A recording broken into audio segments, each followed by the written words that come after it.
Hello my fellow GaugeMasters, welcome to another GaugeMaster Pro video. My name is Juan Colomina and I am the creator of the GaugeMaster apps.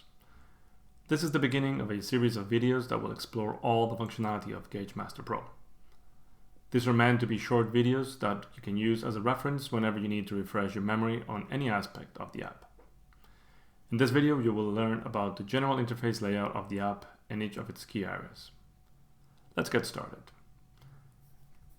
This app is made up of three key functional areas. The layers sidebar on the left, which will contain all the layers that make up your gauge. The canvas area in the middle, where you will edit your gauge.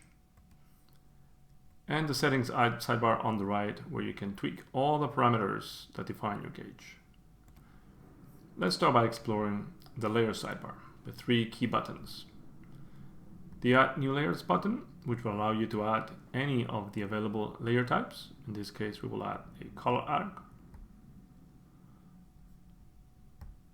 The Gauge Wizards button, which can generate industry standard gauges in seconds, but which we'll look at on a future video. And the Duplicate Layer button. Once we have added layers, we'll see that each layer has a thumbnail, a visibility toggle button, a snapping toggle button, which we'll see in a few minutes how it works, and a snapping guide button, which shows us the snap locations of a layer, as well as, of course, a delete layer button. Layers can be sorted by dragging them on the layer list, and the topmost layer on the list will be also the topmost layer drawn on the canvas. Let's move on to the canvas area, which is split into three sections. On the top, we have the top toolbar with some sample gauges, the classic file management buttons, and of course as well some export and print options. In the center, we have the file name of the current gauge file, and on the right hand side, we have a useful help pop-up and our account and subscription management options. On the center, we of course have our gauge being edited.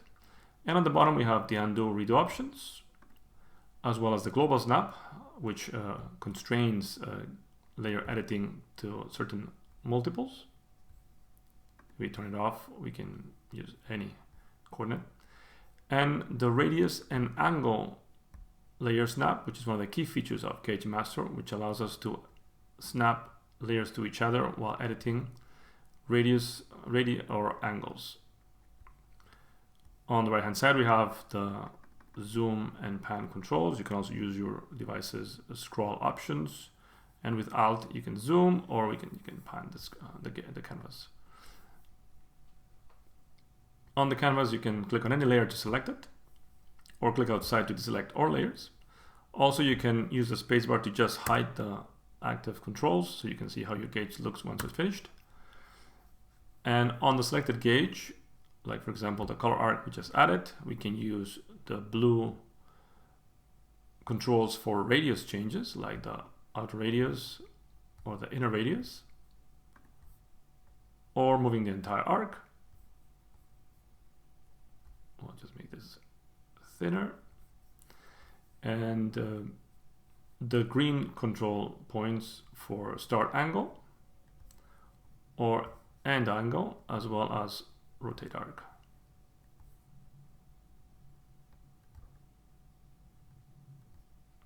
Now let's have a quick look at the settings sidebar on the right, which usually has three tabs for layers, gauge, and canvas settings, although the layer tab will only be available if a layer is currently selected.